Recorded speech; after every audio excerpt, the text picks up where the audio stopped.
सर्वत्र गोविन्दनाम संकीर्तनं गोविन्दा गोविन्दा। सद्गुरुनाथ महाराज की जय।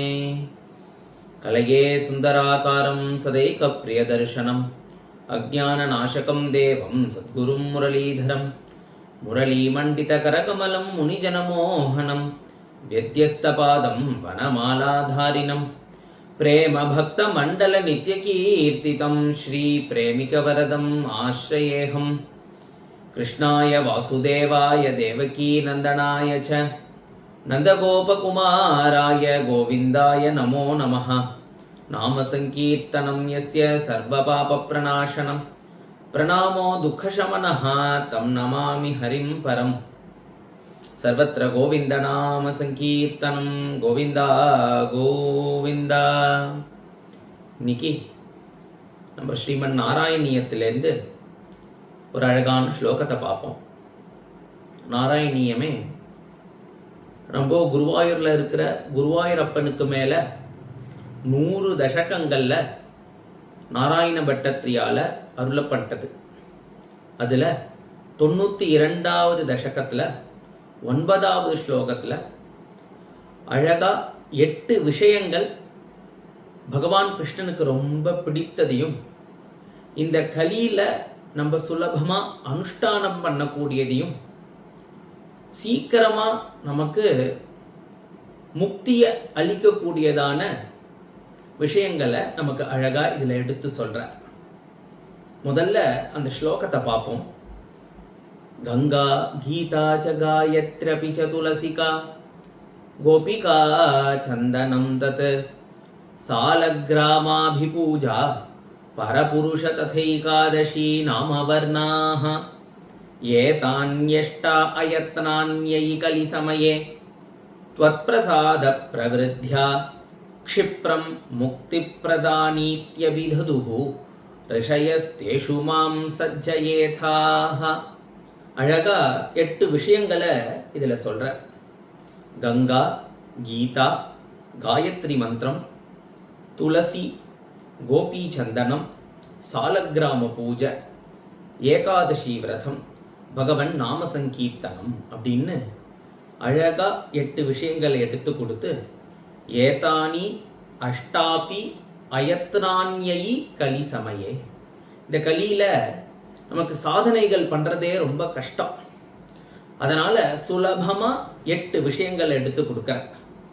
அயத்னானி அப்படிங்கிற ரொம்ப கஷ்டம்லாம் நம்ம பட வேண்டாமா, ரொம்ப சுலபமான 8 விஷயங்கள். அந்த ஒவ்வொரு விஷயத்தையும் அதனுடைய ஒரு மகிமை எப்பேற்பட்டது அப்படின்றத சங்கிரகமாக பார்ப்போம். முதல்ல கங்கா. கங்கா அப்படின்ன உடனே நமக்கு என்ன ஞாபகம் வருது அப்படின்னுட்டா பகவானுடைய அழகான தாமரை போன்ற திருவடி. அந்த பகவானுடைய திருவடியிலேந்து உற்பத்தியானது தான கங்கை நதி. பகவத் பாதோதகம் அப்படின்னு சொல்லுவோம். பகவானுடைய பாதத்திலேந்து உற்பத்தியானது. பகவான் திருவிக்கிரம அவதாரம் பண்ணி மகாபலி இடத்துலேருந்து சின்ன வாமனனா வந்து திருவிக்கிரமனா வளர்ந்து ஒரு அடினால மேல் லோகங்கள் அளக்கிறான், 100 அடினால கீழ் லோகங்கள் அளக்கிறான். அப்போ அவன் மேல் லோகங்கள் அளக்கும்போது அவனுடைய திருவடி சத்தியலோகம் பிரம்மதேவனுடைய லோகம் வரைக்கும் போகுது. அப்போ பிரம்மதேவர் தன்னுடைய லோகத்தை தேடி பகவானுடைய திருவடி வந்திருக்கே அப்படின்னு பரம குதூகலமும் பரம சந்தோஷமும் அடைய தன்னுடைய கமண்டலு ஜலத்தினால பகவானுடைய திருவடிக்கு ஒரு அபிஷேகம் பண்ற, ஒரு பாத பூஜை பண்ற. அந்த தீர்த்தம் தான் நமக்கு இப்போ கங்கை அப்படின்ற பிரவாகமாக கிடைக்கிறது. இந்த கங்கையினுடைய ஒரு உற்பத்தி, அதனுடைய ஒரு கதையை ஒரு ஸ்லோகத்தில் அழகா ஆதிசங்கர பகவத் பாதால் சொல்றார். ஆதௌ ஆதி பிதாமஹஸ்ய நியம வியாபார பாத்ரே ஜலம் பశ్చాத் பன்னகஷாயினோ பகவதோ பாதோதகம் பாவனம் भूयः शम्भुजटा विभूषणमणिः जन्होर्महर्षेरियं कन्या कल्मषहारिणी भगवती பாகீரதி பாத்துமாம் அப்படின்னு அந்த கங்கையினுடைய உற்பத்தி, ஆதௌ ஆதிபிதாமகஸ்ய நியம வியாபார பாத்திரே ஜலம். பிரம்மதேவர் தன்னுடைய அனுஷ்டானம் பண்றதுக்காக என்கிட்ட கமண்டலுவை வச்சுருப்பாரோ அந்த கமண்டலு ஜலத்தை தான் பகவானுடைய திருவடிக்கு அபிஷேகம் பண்றதுக்காக உபயோகப்படுத்தினார். அதனால ஆதௌ ஆதிபிதாமகஸ்ய நியம வியாபார பாத்திரே ஜலம்.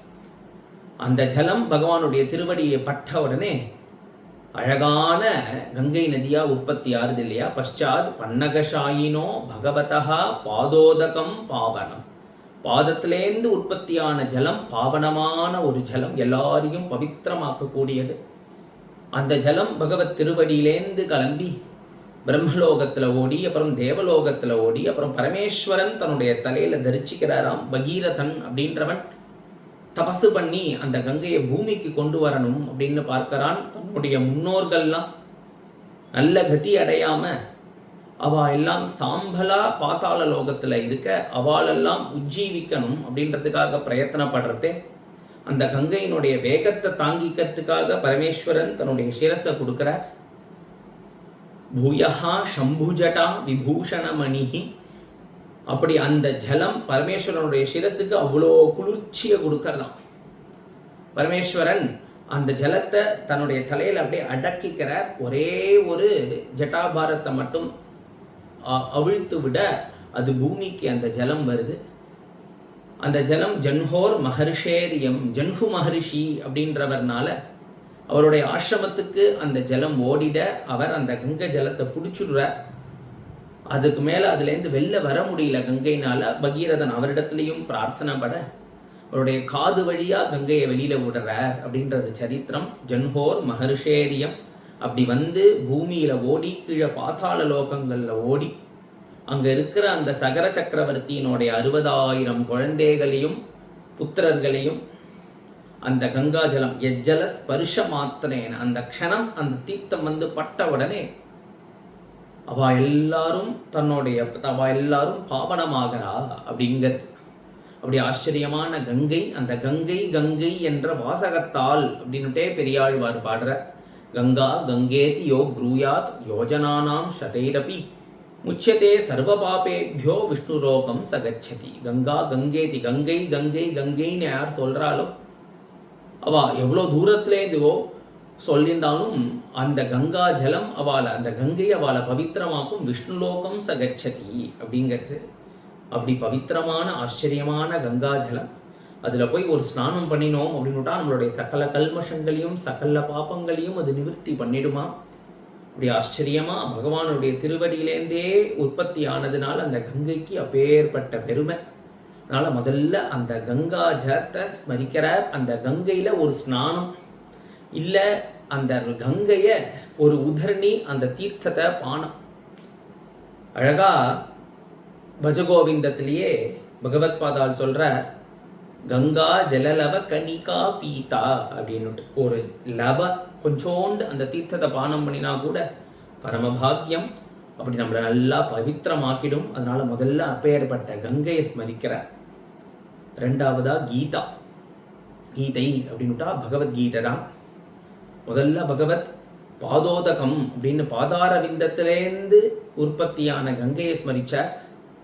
இப்போ அடுத்தது சொல்றார் பகவானுடைய முகாரவிந்தத்திலேருந்து வெளிவந்தது அது பாதோதகம், இது வதனோதகம். வதனத்திலேருந்து உற்பத்தியான ஒரு அமிர்தம் இல்லையா அது. அதனாலதான் அழகா மகாபாரதமே சொல்றது பகவத்கீதையினுடைய பெருமையை. கீதா சுகீதா கர்த்தவ்யா கிம் அந்நைஹி சாஸ்திர விஸ்தரைஹி யாஸ்வயம் பத்மநாபஸ்ய முகபத்மாத் வினிஸ்ருதா அப்படின்னு வியாசருடைய வாக்கியமே. கீதா சுகீதா, இந்த பகவத்கீதை ரொம்ப அழகான கீதை. கர்த்தவ்யா, நிச்சயம் இதை தெரிஞ்சுக்கணும் அப்படின்னு சொல்ற. கிம் அந்நைஹி சாஸ்திர விஸ்தரைஹி, இதை தெரிஞ்சுனுட்டோம் அப்படின்னுட்டா இந்த ஒரு சாஸ்திரமுமே இந்த சாஸ்திரமே போதும்ட்ட. கிம் அந்நைஹி சாஸ்திர விஸ்தரைஹி, மற்ற சாஸ்திரங்கள்லாம் விஸ்தாரம் பண்ணிட்டு அதில் இருக்கிற விஷயங்களெல்லாம் பார்க்கணும்னு அவசியம் இல்லை. ஏன்னா சகல விஷயமும் இதிலேயே வந்துடத்தான். யாஸ்வயம் பத்மநாபஸ்ய முகபத்மாத் வினிஸ்ருதா, பகவானுடைய அழகான பத்மநாபனான அந்த பகவானினுடைய முகபத்மம், தாமரை போன்ற அந்த முகத்திலேந்து வெளிவந்த அந்த ஒரு தேனாச்சே, அந்த ஒரு அமிர்தமாச்சே பகவத்கீதை அப்படிங்கிற. என்ன பண்றது அப்படின்னுட்டா அர்ஜுனனுடைய அஜ்ஞானம் முழுக்க நிவர்த்தி பண்ணி அதில் ஆச்சரியமா அவனுக்கு ஞான யோகத்தை சொல்றார், கர்ம யோகத்தை சொல்றார், பக்தி யோகத்தை சொல்றார், அஷ்டாங்க யோகத்தை சொல்றார், தியான யோகத்தை சொல்றார். இப்படி எல்லாத்தையும் பகவத்கீதையிலேயே கொண்டு வந்து பகவான் அர்ஜுனனை வச்சுண்டு இந்த லோகத்துல எல்லாருக்கும் ஒரு ஆச்சரியமான உபதேசத்தை பண்றாரு இல்லையா. அதனால அந்த கீதை இதையுமே பஜகோவிந்தத்துல ஆதிசங்கர பகவத் பாதால் சொல்றார், பகவத்கீதா கிஞ்சித கீதா. அதுல ஒரு ஸ்லோகமாவது நம்ம தெரிஞ்சுட்டு இருக்கணுமே, அதுல ஒரு வழியாவது நமக்கு தெரிஞ்சுட்டு இருக்கணுமே, அந்த ஒரு ஸ்லோகமாவது நம்ம அதை படிக்கணுமே. இது ஆச்சரியமான கீதையாச்சே. அதனால ரெண்டாவதா கீதையை இந்த ஸ்லோகத்தை சொல்ற. மூன்றாவதா காயத்ரி மந்திரம், மந்திரங்கள்லேயே ராஜா அதுதான் காயத்ரி மந்திரம். அந்த மந்திரம் எப்பேற்பட்டது அப்படின்னுட்டா ஹிருதயத்துக்குள்ள இருக்கிற ஆத்மஸ்வரூபத்தை தூண்டக்கூடிய ஒரு மந்திரம் அது. அதனால அந்த மந்திரத்தை உபதேசம், அந்த மந்திரத்தை ஆவர்த்தி பண்ணி தான் அகஸ்தியர் சமுத்திரத்தை குடிக்கிற. விஸ்வாமித்திரர் அப்படின்றவர் திரிசங்கு அப்படின்றவனுக்கு இன்னும் ஒரு சொர்க்கமே நிர்மாணம் பண்ணிடுற. அப்படி ஆச்சரியமான அப்படி பலம் பொருந்திய அந்த காயத்ரி மந்திரம். காயத்ரி அப்படின்றது சந்தஸ், சாவித்திரி அப்படின்றது தான் அந்த மந்திரம். சூரிய மண்டல மத்தியவர்த்தியா இருக்கிற அந்த நாராயணனை பிரதிபாதிக்கக்கூடிய அந்த மந்திரம்.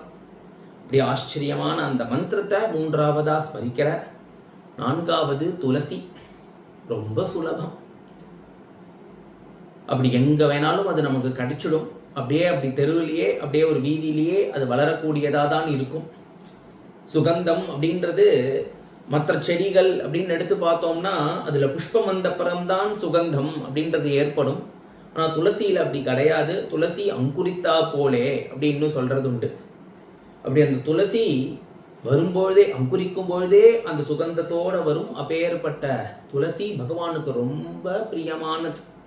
கச்சித் துளசி கல்யாணி கோவிந்த சரணப்பிரியே அப்படின்னு கோபிகைகளுமே ராசலீலையில கண்ணன் அந்தர்தானம் ஆகிட்டான் அப்படின்னோடனே துளசி தேவியிடத்தான் பிரார்த்தனை பண்றா, துளசி தேவியிடத்தில் தான் விசாரிக்கிறா கண்ணன் எங்க போயிருப்பானோ. ஏன்னா கோவிந்த சரணப்பிரியை அல்லவாவா.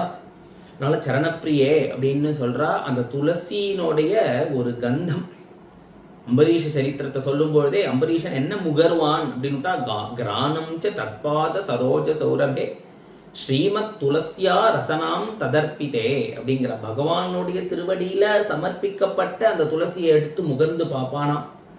ஆச்சரியமானது. ஒரு சந்தர்ப்பம் சனகாதி யோகீஸ்வரர்கள்லாம் வைகுண்டத்துல இருக்கிற பகவானை பார்க்கறதுக்கு போகிறா அப்படின்னும் பொழுதே அங்க அந்த சனகாதிகள் போகும்பொழுது அவளுக்கு அந்த துளசி கந்தம், பகவானுடைய திருவடியில பட்ட அந்த துளசி கந்தம் காத்துல அப்படியே மிதந்துண்டு அவள் இடத்துல வருதாம். அப்போ அந்த இடத்த பாகவதம் அழகா வர்ணிக்கிறது. தஸ்யாரவிந்த நயனஸ்ய பதாரவிந்த கிஞ்சல்க மிஸ்ர துளசி மகரந்த வாயு அந்தர்கதஹா ஸ்வவிவரேன சகாரதேஷாம் சம்க்ஷோபம் அக்ஷரஜுஷாம் அபி சித்ததன்வோஹோ தஸ்ய அரவிந்த நயனஸ்ய. அழகான தாமரை போன்ற பகவானினுடைய கண்கள், அப்பேற்பட்ட கண்களை உடைய பகவானினுடைய திருவடி. தஸ்யாரவிந்த நயனஸ்ய பதாரவிந்த, அதுவும் தாமரை, பகவானுடைய திருவடியும் தாமரை அப்படின்றதுனால அந்த திருவடியில பட்ட அந்த ஒரு துளசி, அந்த துளசியினுடைய அந்த கந்தத்தை கொண்ட காற்று மகரந்த வாயு. அது என்ன ஆறுது அப்படின்ட்டா, அந்த சனகாதி ரிஷிகள் வரும்பொழுது அவளுடைய மூக்குத்வாரங்களுக்குள்ள அந்த சுகந்தம், துளசியினுடைய கந்தம் போர்தான். அந்தர்கதஹா ஸ்வவிவரேன சகார தேசம். அப்படியே அவளுக்கு ஒரு க்ஷணம் என்ன பண்ணிடுறது, அவளாம் யாருங்கிறது சம்க்ஷோபம் அக்ஷரஜுஷாம் அப்படி பிரம்மஸ்வரூபத்தில் இடத்திலேயே ஈடுபட்டு இருக்கக்கூடிய அவளுக்கு இந்த சுகந்தம் என்ன பண்றது அப்படின்னுட்டா, அப்பி சித்த தன்வோஹோ அப்படிங்கிறது அவளுடைய சித்தத்தை அப்படியே ஆக்கர்ஷிக்கிறதாம்.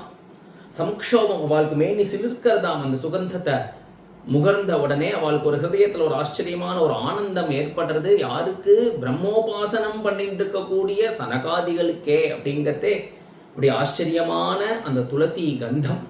அதனால துளசிகா அப்படின்னு முதல்ல கங்கையை ஸ்மரிச்ச, கங்கையை சொல்ற. ரெண்டாவது பகவத்கீதை அப்படின்ற சாஸ்திரத்தை சொல்ற. மூன்றாவது காயத்ரி அப்படின்ற மந்திர ராஜாவை சொல்ற. நான்காவதா பகவானுக்கு மிகவும் பிடித்ததான துளசி. ஐந்தாவது கோபி சந்தனம். இந்த கோபி சந்தனம் அப்படின்றதே பிருந்தாவனத்தில் இருக்கக்கூடிய ரஜஸ். பிருந்தாவனம் அப்படின்ன உடனேயே எங்கும் கிருஷ்ணனுடைய திருவடி பட்ட பூமி. பிருந்தாவனம் சகிபுவோர் விதனோதி கீர்த்திம் எத் தேவகி சுத பதாம்புஜ லப்த லக்ஷ்மி. அதனுடைய ஐஸ்வர்யம் அங்கே என்ன அப்படின்னுட்டா, பிருந்தாவனத்தில் எங்கும் கிருஷ்ணனுடைய திருவடி அப்படி கிருஷ்ணன் அப்படி நடந்து நடந்து எங்கும் பதிஞ்சிருக்கு. ஆச்சரியமான ஒரு பூமி. அந்த பிருந்தாவனத்தில் இருக்கக்கூடிய அந்த ரஜஸ் தான் இந்த கோபி சந்தனம். அது அழகா ஒரு கட்டியா நமக்கு கிடைக்கிறது. அதுதான் நம்ம குழைத்து தினமும் நெத்திக்கு இட்டுக்கிறோம். ஒரு கிருஷ்ண பக்தனுக்கு ஒரு அடையாளம் கோபி சந்தனம். அந்த கிருஷ்ணனுடைய திருவடிப்பட்ட மண்ணை நம்மளுடைய நெற்றில தரிச்சிக்கிறது. வைஷ்ணவ சம்பிரதாயத்துல புறத்தாழ்வார் அப்படின்னு ஒரு பக்தர் வர, அதிமானுஷஸ்தவம் அப்படின்ற ஒரு கிரந்தத்துல அந்த ஒரு மண்ணா தான் இருக்கணுமே இல்லையே அப்படின்னு அந்த ஒரு ஸ்லோகத்துல அழகா எடுத்து சொல்றார். ஹா ஜன்மதாசு சிகதாசு மயானலப்தம் ராசேத்வயா விரஹிதாः கில கோபகன்யாः யாஸ்தாவகீன பதபங்கி ஜுஷோ அஜுஷந்தः நிக்ஷிப்ய தத்ர நிஜமங்கம் அனங்க தப்தம். எந்த கோபிகைகள் ராசோத்சவத்தில் கிருஷ்ணர் மறைஞ்ச உடனே அந்தர்தானமானவனே அழறா, துடிக்கரா, பழம்பரா. கிருஷ்ணருடைய திருவடி எந்த வழியில போயிருக்கோ அதுக்கு பின்னாடியே பார்த்துண்டு போறா. அவளுக்கு அந்த விரக தாபம் தாங்க முடியலையாம். அதனால என்ன பண்றானா, எந்த ஒரு மண்ணுல அந்த கிருஷ்ணனுடைய திருவடி பதிஞ்சிருக்கோ அந்த மண்ணுல போய் விழுந்து புரள்றாளாம். அந்த ஒரு மண்ணா தான் இல்லையே அப்படின்னு ஆசைப்படுறார். அப்பேற்பட்ட கௌரவம், அப்பேற்பட்ட ஒரு பெரிய விஷயமான அந்த பிருந்தாவன ரஜஸ், அதுதான் நம்ம கோபி சந்தனமா குழைத்து இட்டுக்கிறோம். அந்த கோபி சந்தனத்தை இந்த இடத்துல ஸ்மரிக்கிற. அடுத்தது சாலக்கிராம பூஜா. கண்டகி அப்படின்ற நதி, அந்த நதியில கிடைக்கக்கூடிய ஒரு கல், அதுதான் இந்த சாலக்கிராமம். சாலக்கிராமம் அப்படின்ற பூஜை விஷ்ணு பக்திக்கும் கிருஷ்ண பக்திக்கும் ரொம்ப உகந்தது.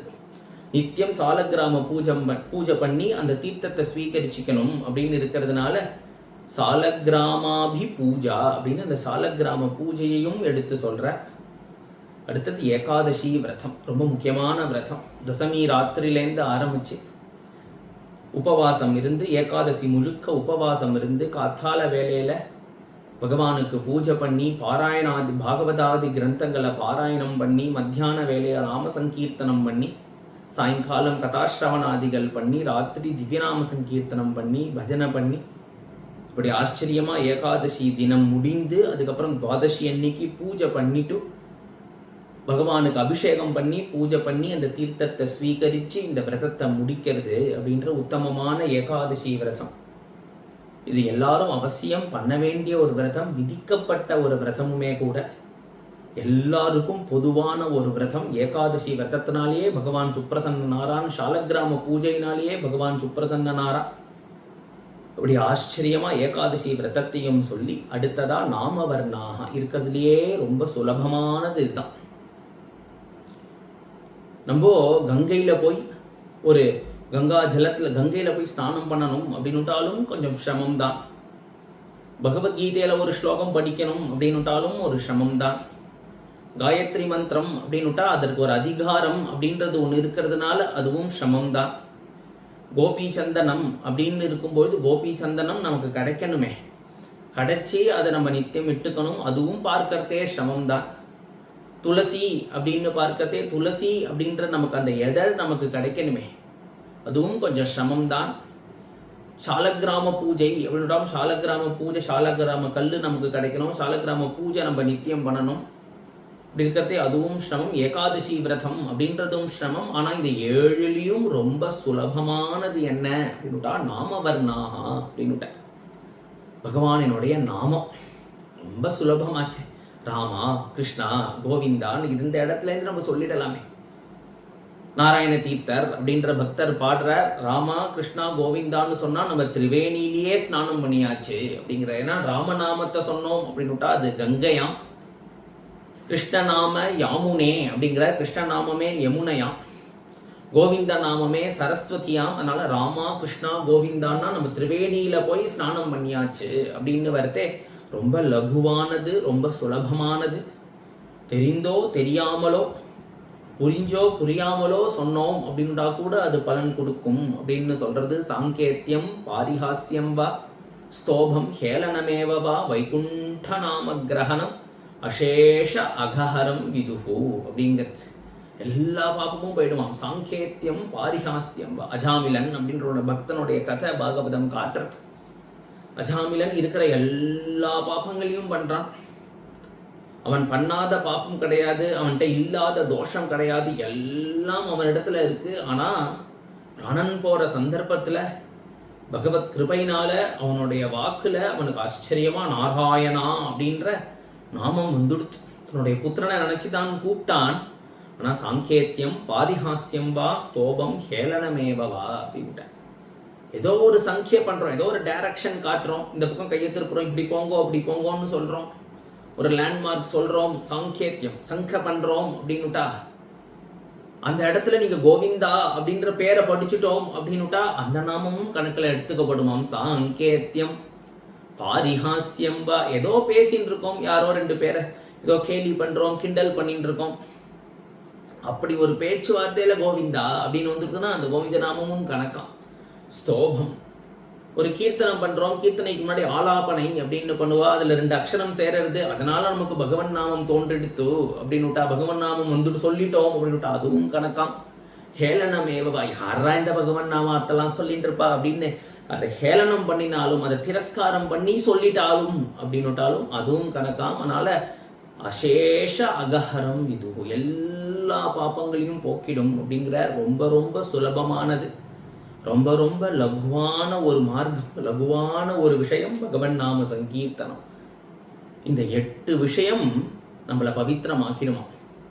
க்ஷிப்ரம் முக்தி பிரதானீதி, சுலபமா நமக்கு முக்தியை கொடுத்துரும். மேல சொல்ற துவத் பிரசாத பிரவிருத்தியா, பகவானினுடைய பரிபூர்ண அனுகிரகத்தை பெற்று கொடுத்துடுமா. அயத்னான்யை, இதுல என்ன கஷ்டம் இருக்கு, எல்லாமே ரொம்ப லகுவானது தானே. அதனால ஒரு சிரமமும் இல்லை, எந்த ஒரு கஷ்டமும் இல்லை, அப்படி சுலபமா நமக்கு பகவானினுடைய ஒரு ஸ்மரணையை கொடுக்கக்கூடியது, பகவானுடைய ஒரு பிரீத்திய நாம் பெறக்கூடியதான ஒரு 8 விஷயங்கள் அழகா சொல்லி கடைசிய பலனை சொல்றார். க்ஷிப்ரம் முக்தி பிரதானீதி. இல்ல, சிம்பிளா ஈஸியா ஃபாஸ்டா நமக்கு பகவான் இடத்துல நம்மளை கொண்டு போய் சேர்த்துருமா. முக்தி பிரதானீதி அபிததுர் ரிஷயா. இதெல்லாம் இப்போ ஏற்பட்டது அப்படின்றத நமக்கு யார் எடுத்து கொடுத்துருக்கானா, ரிஷிகள்லாம் நமக்கு இதை எடுத்து கொடுத்துருக்கலாம். அதனால அதில் அழகா ஒரு பிரார்த்தனை பண்றார். தேஷுமாம் சஜ்ஜயேதாஹா, இந்த 8 விஷயத்திலையும் எனக்கு அழகான ஒரு ஸ்ரத்தையை ஏற்படுத்தி கொடுப்பே குருவாயூரப்பா அப்படின்னு அழகா நாராயண பட்டத்திரி பிரார்த்தனை பண்றார். சர்வத்திர கோவிந்தநாம சங்கீர்த்தனம். கோவிந்தா கோவிந்தா. सद्गुरु महाराज की जय. हरे राम राम राम हरे हरे, हरे कृष्ण कृष्ण कृष्ण हरे हरे.